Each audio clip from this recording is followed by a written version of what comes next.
some brief intros of our special guests that we have with us here today. First one is Justin Drummond. Justin, give a little wave. President of Ohana Growth Partners. He manages 82 Planet Fitnesses across the country and around the world. He has an undergraduate degree in business marketing. He has an MBA in business management from Wagner College, where he also played Division I basketball. Rumor had it he had a hell of a jump shot. Yes. We'll find out. Only rumor. He joined the company in 2010. He oversees all operations, employee management, hiring, real estate projects, sales and operations initiatives. They expanded from 3 clubs and $3 million in revenue in 2010 to 82 clubs, like I said before, and $170 million in revenue in 2024. Pretty good growth numbers. Justin also serves on the advisory board for the Women's Entrepreneur Leadership Network and on the board of the Boys and Girls Club of Metropolitan Baltimore. Welcome, Justin. Thank you for being here. Appreciate it. We also have Teddy Savage.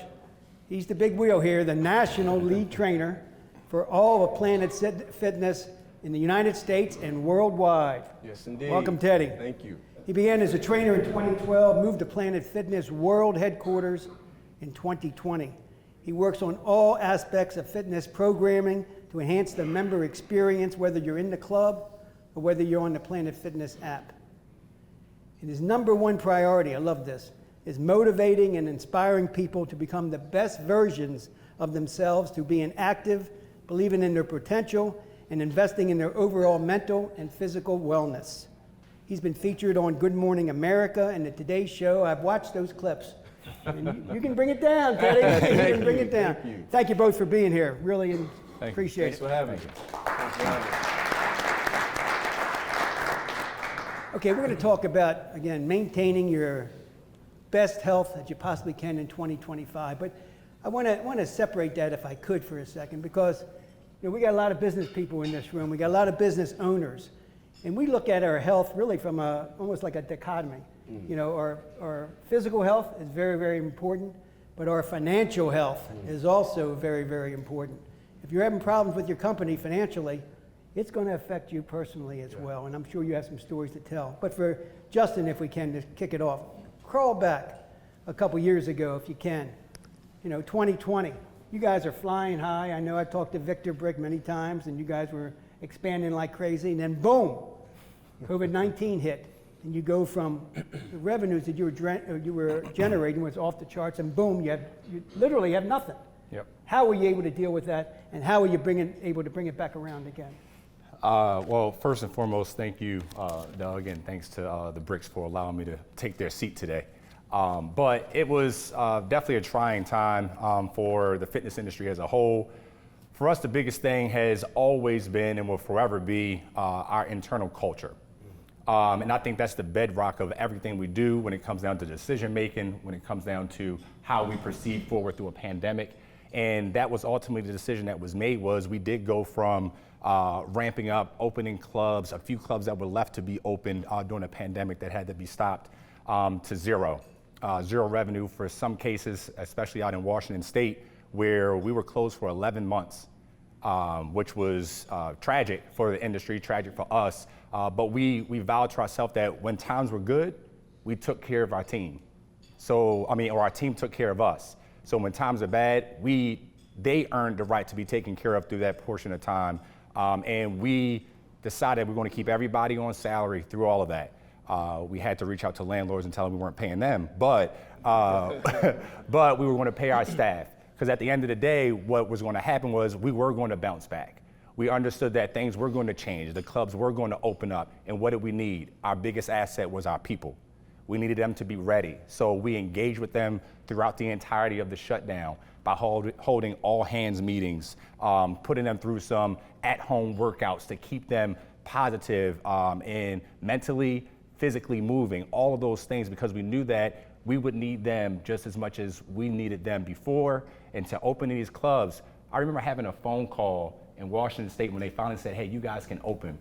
how long is it going to take you guys to open? We talked to some other businesses. 15 seconds. Very, very close. Other businesses said it would take them, other gym businesses said, oh, we need about 2 weeks to 3 weeks to ramp up and rehire.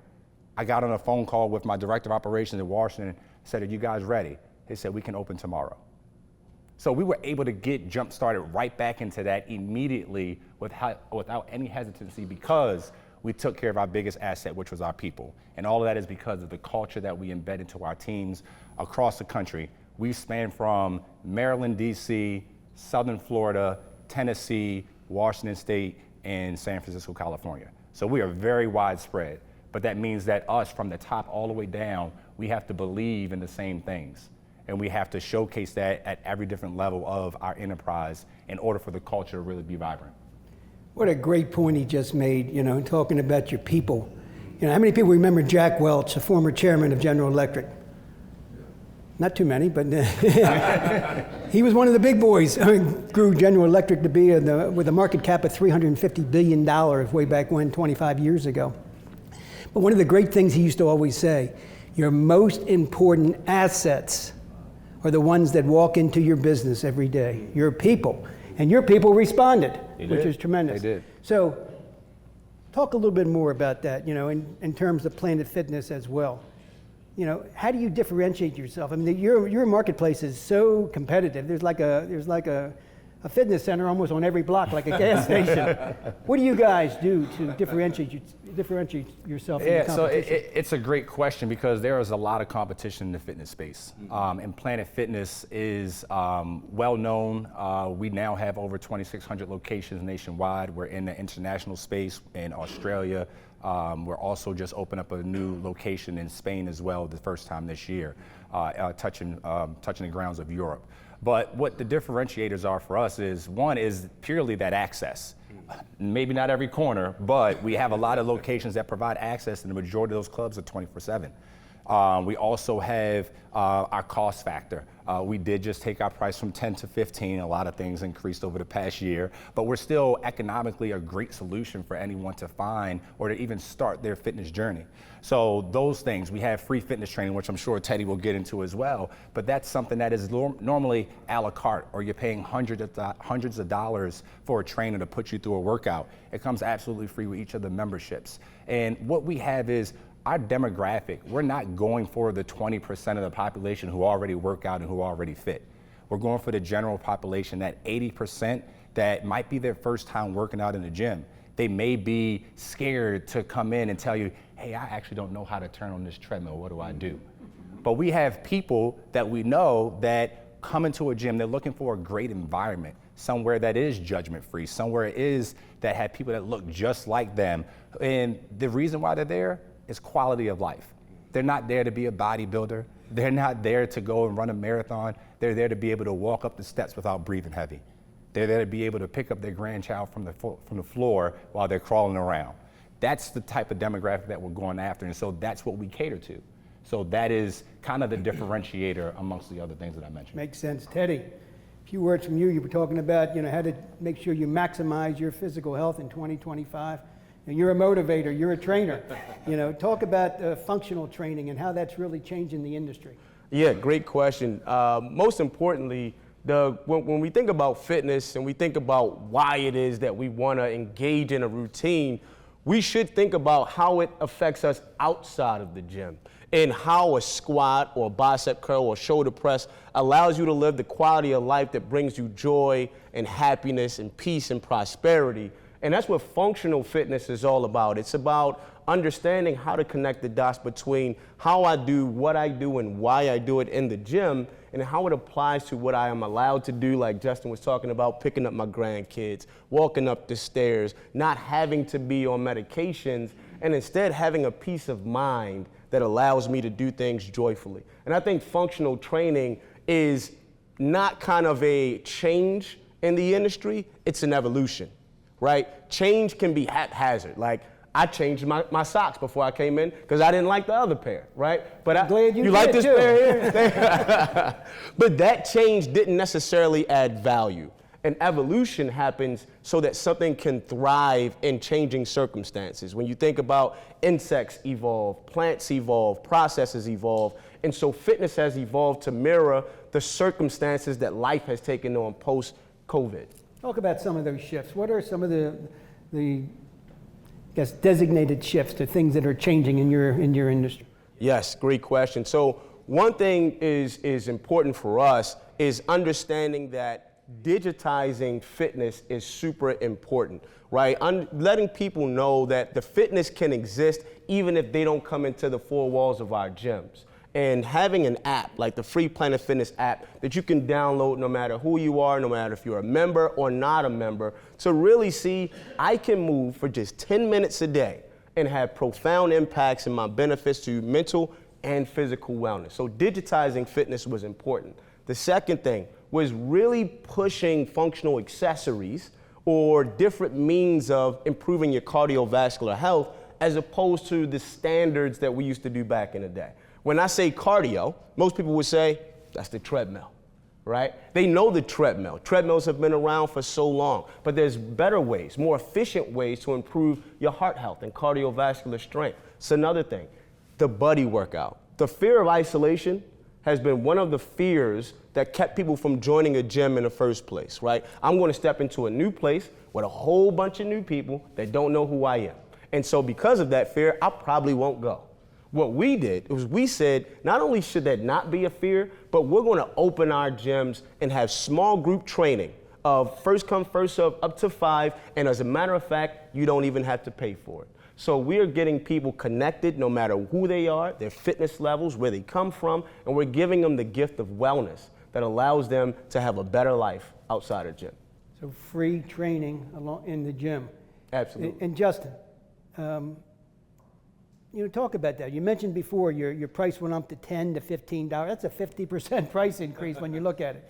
And explain to us, I mean, I know they're not on every corner, but you have over a couple thousand Planet Fitness locations. How has that affected me? Why? I mean, other people can charge $15. Other people can emulate what you do, or even $10. Why are you guys continuing to grow? I think it's the differentiators we mentioned before. I think it's the access. I think it's the widespread demographic that we can reach. When we look at statistically, we have more women members than we do male members. And we have an environment in which there is not necessarily a competition, if you will. Now, if you need somebody to give you a little bit of push, you have Teddy and the other trainers and some of the staff that can help you give a little bit more effort if it's something that you're lacking. But I think the biggest thing for us is the ability to reach more households, reach more people by being in all the communities. In addition to that, we're probably one of the only fitness brands that's seen having a lot of television ads, a lot of marketing ads all over the place. And it's purposeful, of course, but it's also driving consideration in a day and time where wellness is the combination of physical and mental health. If anything that COVID taught us was that isolation wasn't good for us. We needed a community to be around.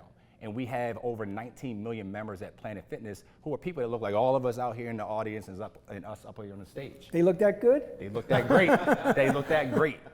So it is something that is a need. And I think I was having a conversation earlier with some people here today about when COVID happened, the fitness industry wasn't seen as a part of the healthcare continuum. We shut down. We are the preventative maintenance that goes into what our bodies need before we go to the hospital, before we go to the doctor because we have an ailment or we're sick or have a cardiovascular issue. So we now are in a position, because there's more eyeballs on the situation, there's more people and companies, whether that's corporate America or the fitness industry as a whole, talking about not just physical fitness, wellness as a whole, well-being and mental well-being.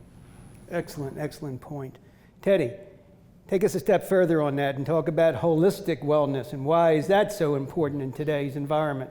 Yeah, well, Doug, you talked about the fact that if you're a business owner and you're very interested in the assets and revenues of a business, if you're stressed about that or something happens that was unexpected in your plan of action and it discourages you, right? It creates a sense or surrounding within your body that will bring on certain things that manifest in weight gain and or a lack of flexibility and or cardiovascular illnesses. And what happens is when you work out and you move your body, your brain naturally releases endorphins, right? Serotonin, dopamine, the things that generally and naturally help you to alleviate stress and anxiety. So holistic wellness for us is super important because, again, like Justin was talking about, we cater to the 80% of the population that's not about the aesthetics of fitness. It's more about how this is going to allow me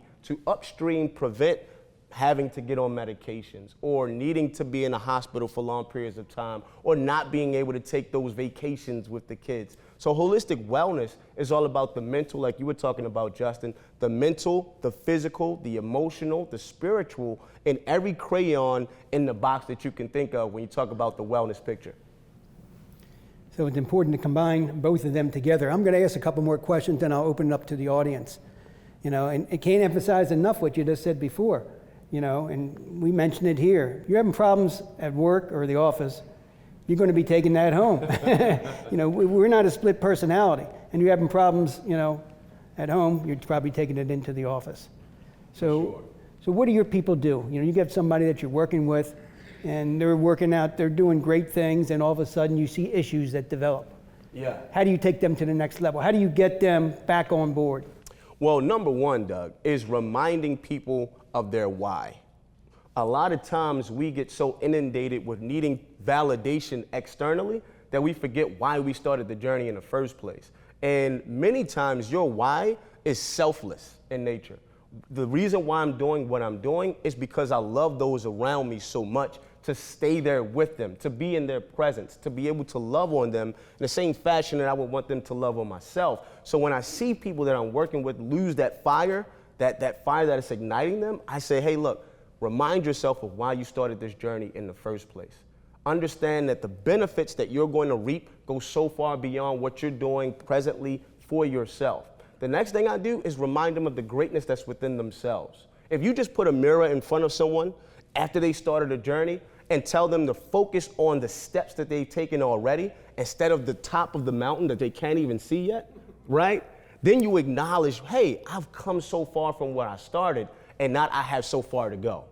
And that's such an important way to spin that narrative. And then they start talking life into themselves instead of defeat. And that's important.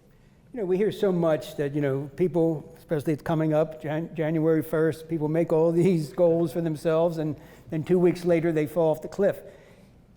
What percent, I'm sure you guys track this, especially you, Justin, you know, people join the club, and then they stop coming after a month or 6 weeks.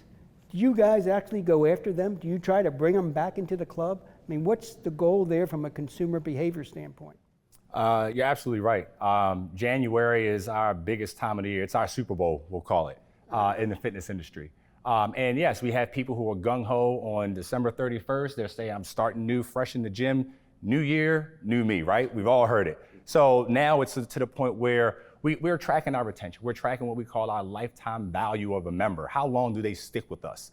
But we do go after them because one, we're a business, but also we go after them because we understand that what we do is change people's lives. And I was telling the table earlier, then you add the ... after it, and we have fun doing it because we like to see the transformations that people have.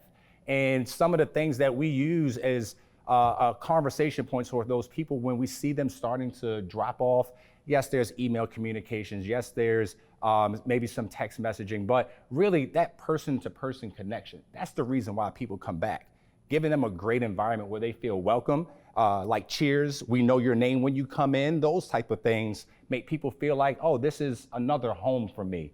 And you know, some of the things that we've told them before is, you know what?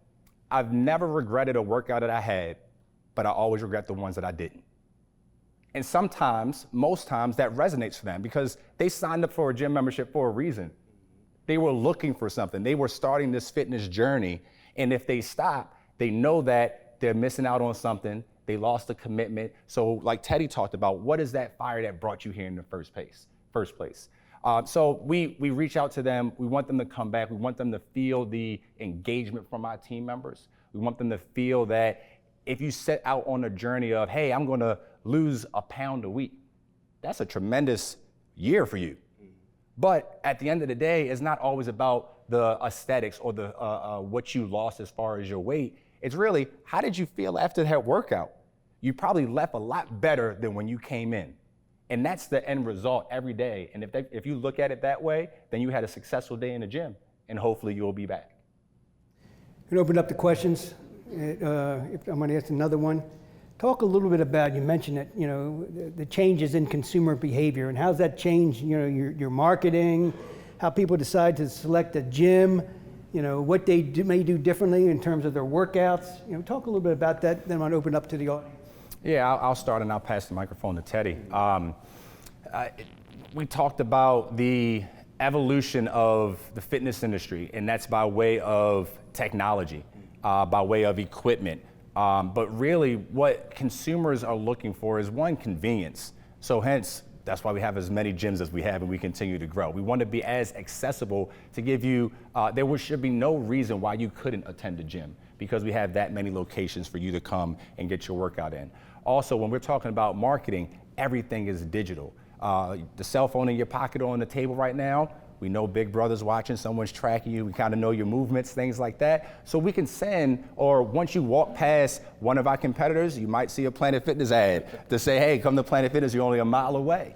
But those are different tactics and strategies that are being utilized, from marketing to operations. Everything is on our app. We have a digital QR code, which is your key tag and your access to all of the gyms. The fitness content that Teddy produces and puts on the app means that we're living in a hybrid lifestyle, whether that's your work or whether that's your workout. You're going to work out at home because you have access to this on your app. We have to put things in people's faces wherever they are. So digitally, that's how we go about this evolution in reaching the consumer, whether it's in their car, while they're watching YouTube with their kids. My kids know Planet Fitness when they see it while they're watching it on YouTube. And it's like, oh, that's Dad's gym.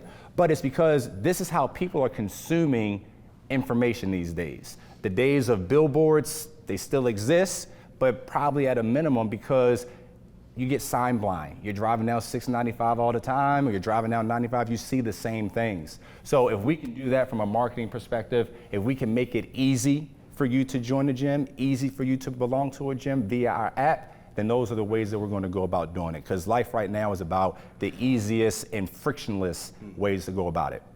For sure.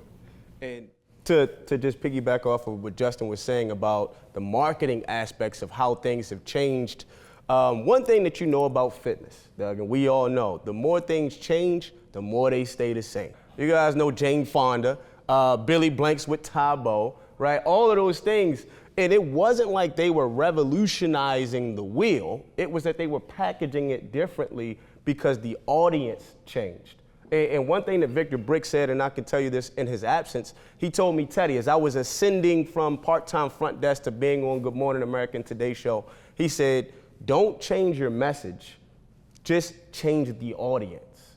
And that was important because I started to understand the relevance of the mainstays, right? And so when we look at how things have changed, our 80% that we talked about as the beginner, they're different.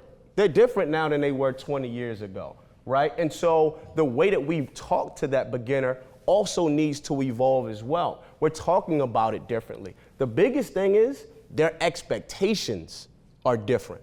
Where yesteryear, right, they were just expecting to have somewhere clean, well lit, and safe, right? And we were able to provide that 10 times out of 10. Now they're looking for guidance.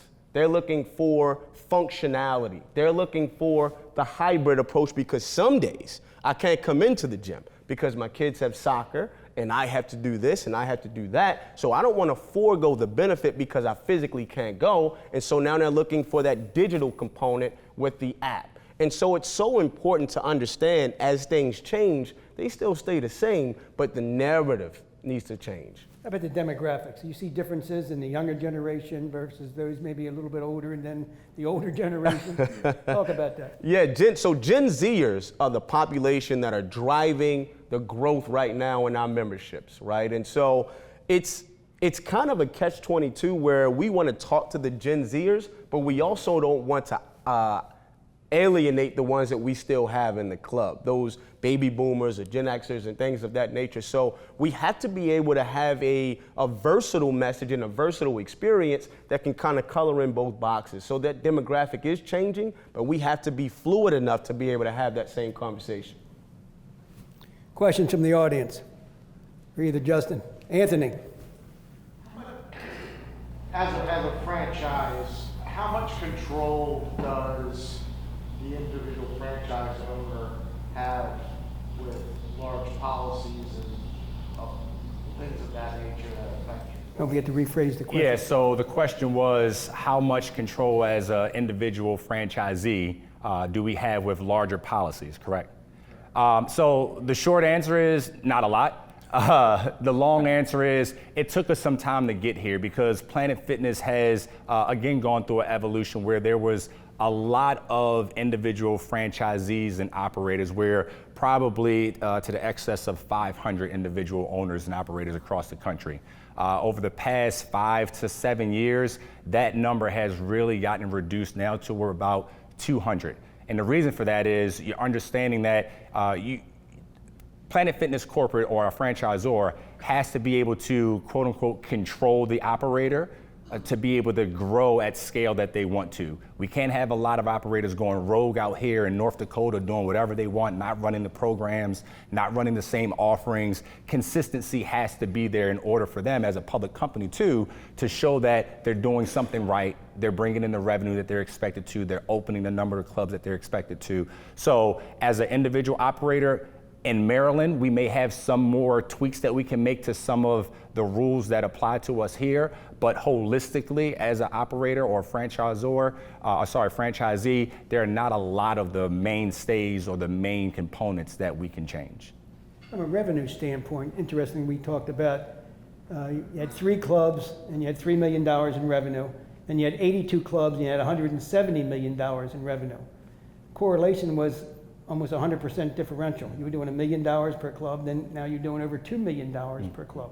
What happened? Is that continuing? I mean, what was the magic? You had some sauce going on.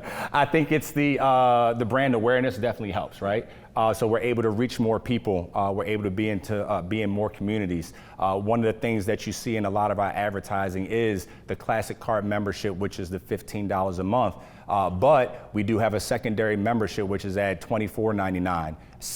Over 60% of the memberships are at that Black Card membership. So that's where you're starting to see a lot of that conversion happen. It's about volume.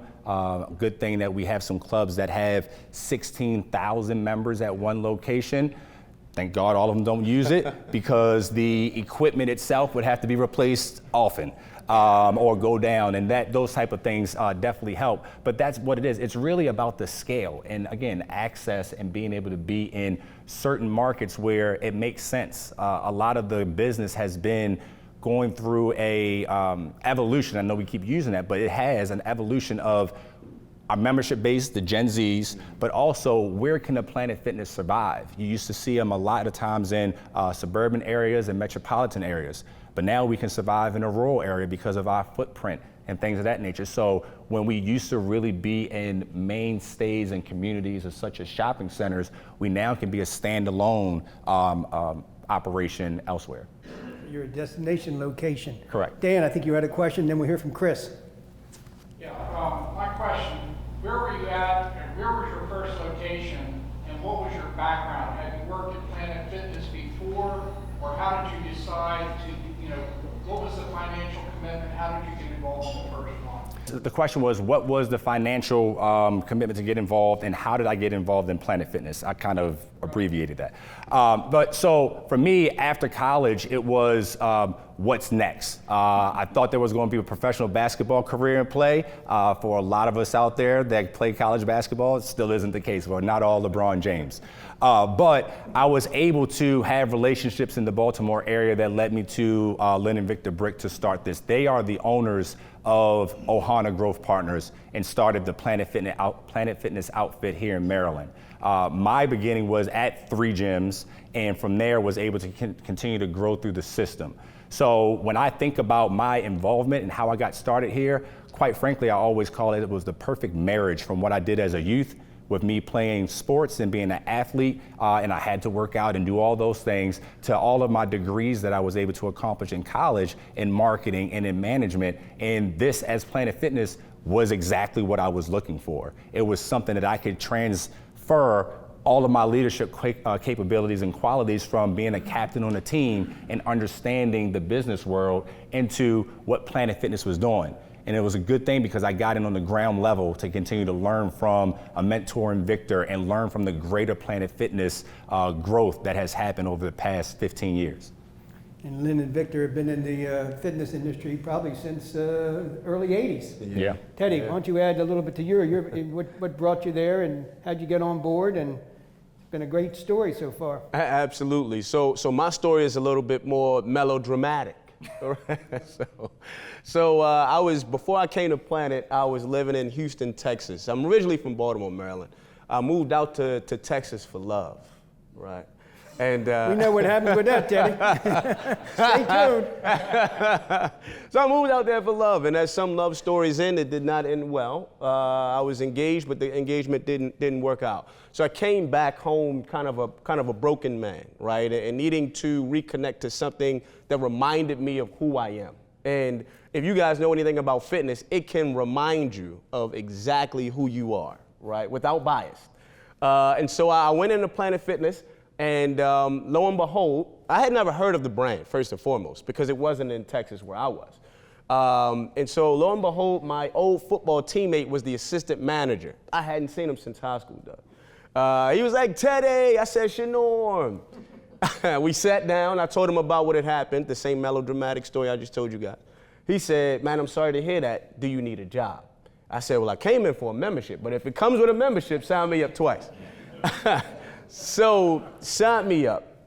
Before I came back, I was always into fitness. While I was in Texas, I was a strength and conditioning coach for an elite baseball team. I had my own speed and agility company. And so training was in my background, but I didn't have the prerequisite to say I need to be the trainer in order to start the job. And sometimes we have to remind ourselves about fitness. You don't have to be an expert in it to start it, right? And so I started it. I said, hey, look, man, if the training position ever opens up, I'm going to take it to the next level. And so it did. I became a trainer, then an assistant manager, then a general manager. And then, here's how Justin and I's paths crossed, guys. He was my regional manager at that time when I was a general manager. And I had done a bank deposit one day. And I called him from the parking lot of that bank. And I said, Justin, I can't be a manager anymore. He said, what? I said, I can't be a manager anymore. I want to step back into training because I feel like that's the calling that God has placed on my life. And the longer I manage, the further I get away from that calling. Justin was like, I understand because I've seen you train before, but I want to be real with you, as he is very real sometimes. He said, you're about to go from a salaried GM position back to an hourly trainer position. I just want to be honest with you. I said, so be it. So long story short, I did that. One night, I was doing a class. A couple came up to me. They said, hey, Teddy, I just want you to know, we go past 2 Planet Fitness locations just to come here because of the experience that you create. And now on the one hand, guys, I was like, yes, means I'm doing it, right? On the other hand, as a business individual, I said you should not have to go by 2 locations because that experience should be standardized, especially if one of our memberships boasts you being able to use 2,600 plus locations nationwide. So I went to my Victor and Lynn Brick, and I said, hey, I got an idea. I want to create a position that standardizes training for all of our locations. He said, it's a great idea. We'll let you pilot it over 7 clubs. Doug, that was in 2014. I went from looking over 7 to 14 to 32 in 2020. Headquarters said, we want you to do what you do for them, but do it for the entire company. And so now I oversee 2,600 plus locations all over the world and all fitness and wellness capabilities. Man does it all, doesn't he? Great story, great story. How's that girl doing in Texas? Well, we won't get into that. I was about to say, that's not for this setting. Chris, you had a question. Sure, yeah, thank you.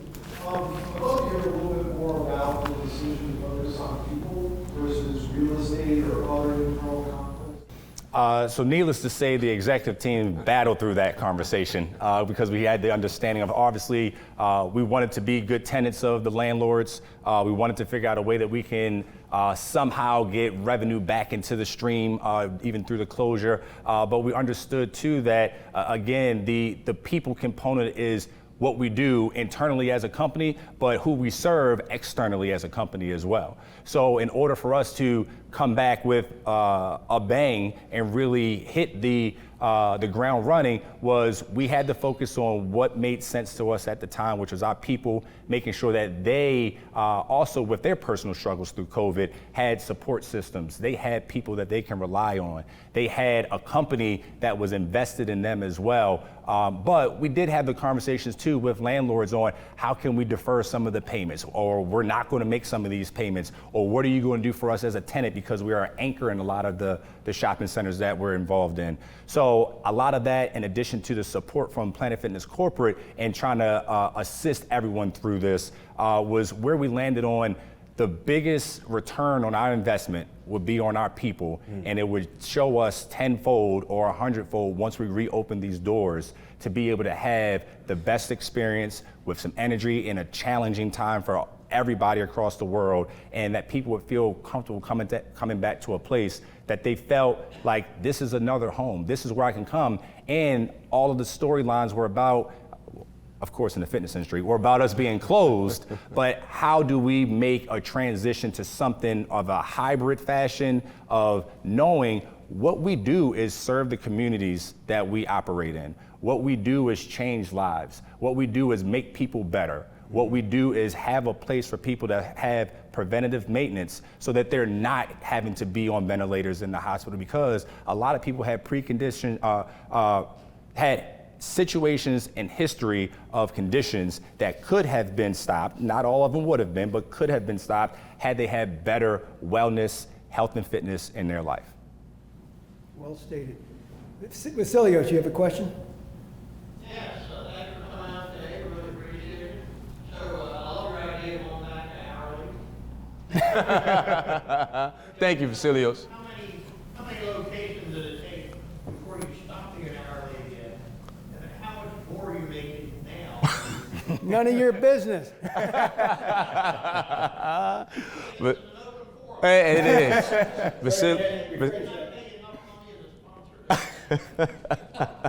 Vasilios is now like my cousin, third removed. I appreciate that, Vasilios. So the question being, how many locations did it take me from to make the decision to go from general manager to hourly, right? And then the second part of that is, what is the disparity between what I'm getting paid now, what it was then? And so where we were as a portfolio, as a franchise in 2014, what were we, like 30 some clubs? We're at about like 30 some odd clubs, and I was overseeing that collection of clubs.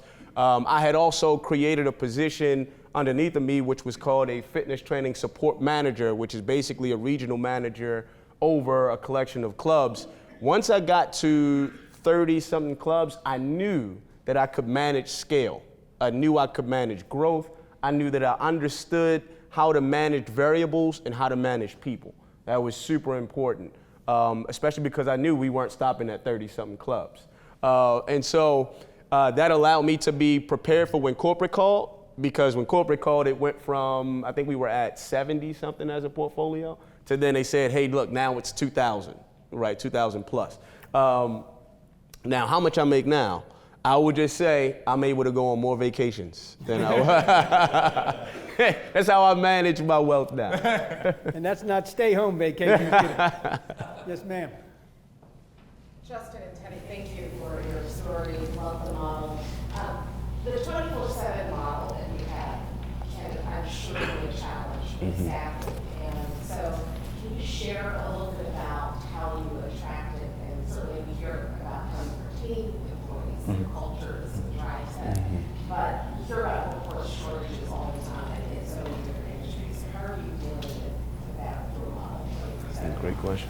So the question is, how do we deal with the challenges of workplace shortages with the 24/7 model? And it is a challenge, and in some territories or markets is more challenging than others. And I will say that money does talk. So there's an overnight differential that gets paid to that person that works there, which helps out a lot. But also, one of the things that we do is we do a lot of cross training. That's necessary in the environment in which we're in because of us being 24/7. There's times where we try to keep a lean staff, but with having a lean staff and you have a call out, someone's got to fill that position, right? So we have overnight personnel that does training on both membership sales, also some cleaning, some admin, all of those things, the same thing that you would get when you see someone who's working a daytime shift. So people obviously too like to pick up extra hours. So we're able to make that shift happen sometimes seamlessly, and that's the work that we're doing with our training and development program so that everyone at that level can do anything that's required of that position. But I will say the biggest piece is Thursday interviews every week is something that we have established in our company because you never know when someone's going to get another job. Amazon pays more than Planet Fitness when you go work in a warehouse.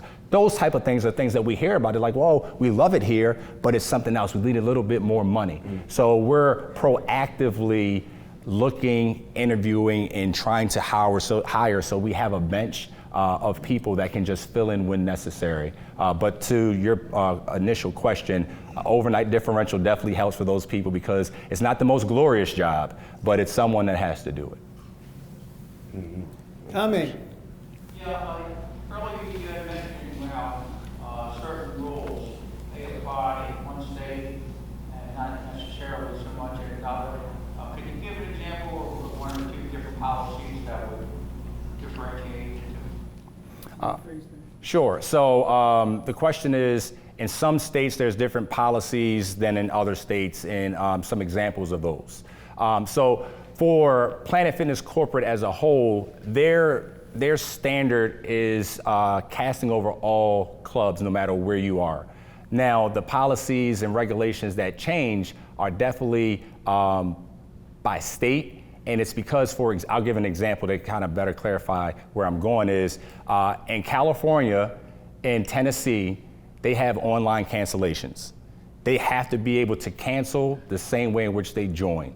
And so about 70% of our joins, if not more than that, again, depending on territory, come in via the web or digitally. It can be through the app, can be through the website, so on and so forth. But they have to be able to cancel the same way. That is not the case in Maryland. It's not the case in Washington State or Florida. So those state-driven regulations are where we definitely see differences in how we have to operate the club. Now, the FTC is putting out things of how you have to be able to cancel now with subscription-based models and all of those things. So that's something that's on the forefront that will end up ultimately impacting us everywhere. But right now, that is one prime example of things that are different in certain territories. We have time for one or two more questions. Brian and then Wendy. So I appreciate the energy you guys have. It's great, unbelievable.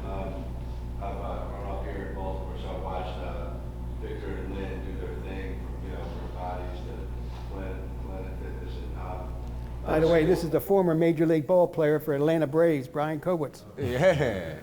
I'm trying to call these guys. The question is what's next? What's the next opportunity for you guys? Where do you see yourself going? You have 77? Yeah. Well, we have 20. He has 77. We have 2,600 plus. 2,600 globally. From a standpoint of, I guess it's questions for Han as well as the mothership is, what's the next big thing? What are you looking at? And then Ohio, are there other states that you see an opportunity? Is the plan to acquire? Is that usually the best way, just to acquire other existing Planet Fitness, or is it you building out new ones? What's the business plan from here on out? I'm a business owner, and I'm always thinking, and I'm just curious. I love it. Yes, and the question being, what's the next thing for us as a brand, both on the franchise side of things and from corporate? I can speak to corporate. We're really doubling down on international expansion as well as digitizing the Planet Fitness experience.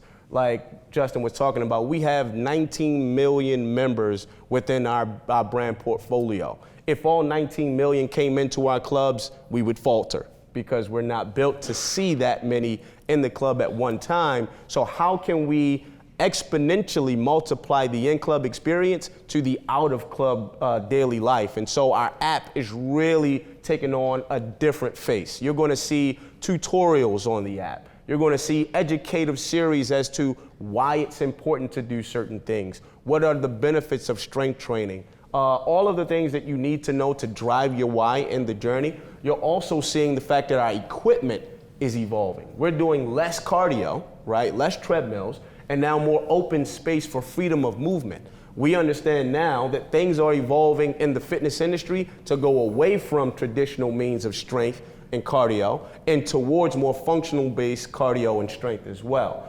And then lastly, we're looking at what we're doing for guidance.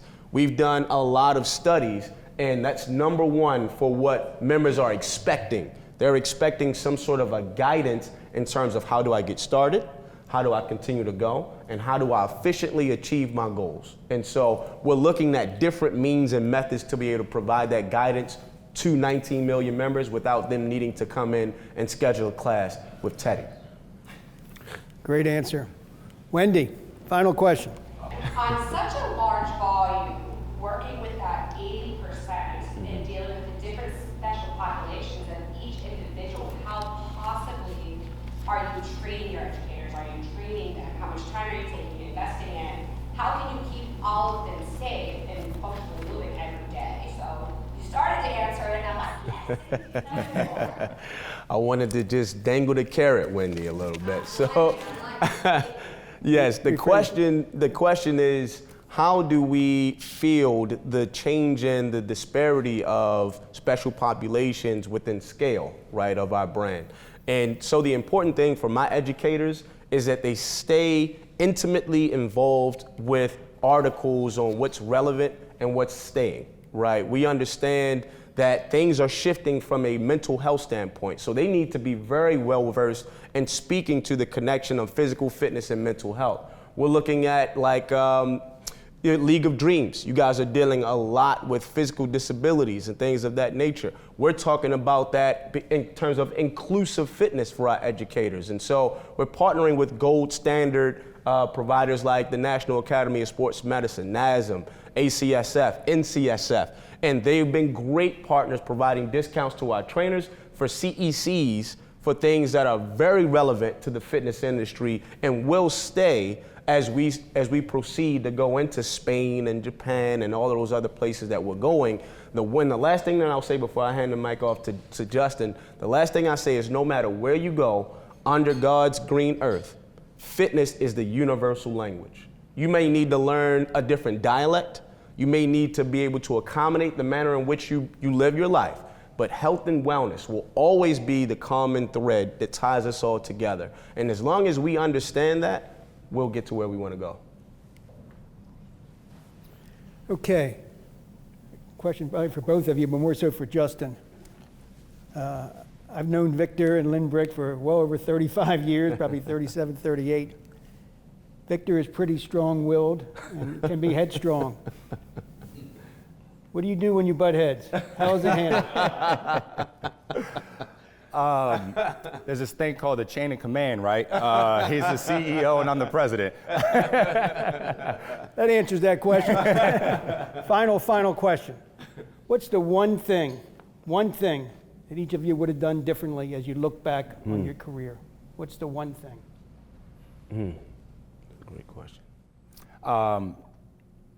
When I think about my journey, I'm very blessed to be in the position that I'm in now. Sitting here today with you guys, meeting all the people, work with all the people that I do on a day-to-day basis. But I think that one of the things is that I would have started getting involved with our community earlier.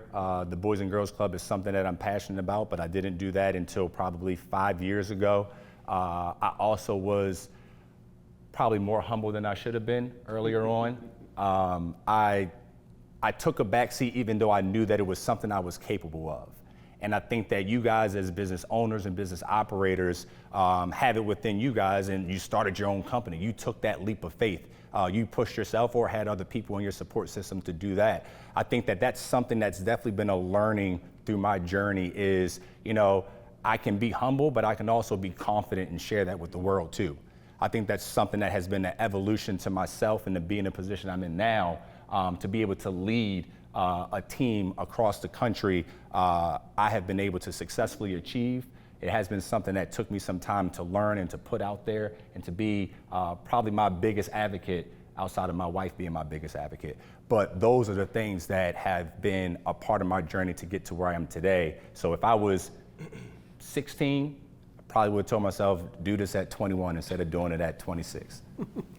And Teddy, congratulations to you. I mean, very few people understand that you got to take a step back before you be able to go forward. Yes. It's a big, big move. What's the one thing you would have done differently? Thanks, Doug. That's took a lot of courage to be able to do that. The one thing that I feel like I would have done differently in my journey was take more people with me at that same time. I think it's just embedded within us to say, if I run the race as hard as I can run the race and finish across the finish line first, then I'm the winner. But when you look at how you move the needle, it takes all of us. It takes all of us. So I ran myself ragged and hustled as much as I possibly could to create the avenue for growth. But when I looked at moving the needle and making growth more efficient, it took a lot more than just myself. And you have to go about it in a selfless manner. And it would allow me to empower people to have that same mindset so that they could bring more people with them and they could bring more people with them. And then we exponentially create leaders. And we could be at more than 2,600 plus locations if we all thought like that. It's not I'm going to win, it's we're going to win. And then we do win. We win. Thank you, Justin and Teddy.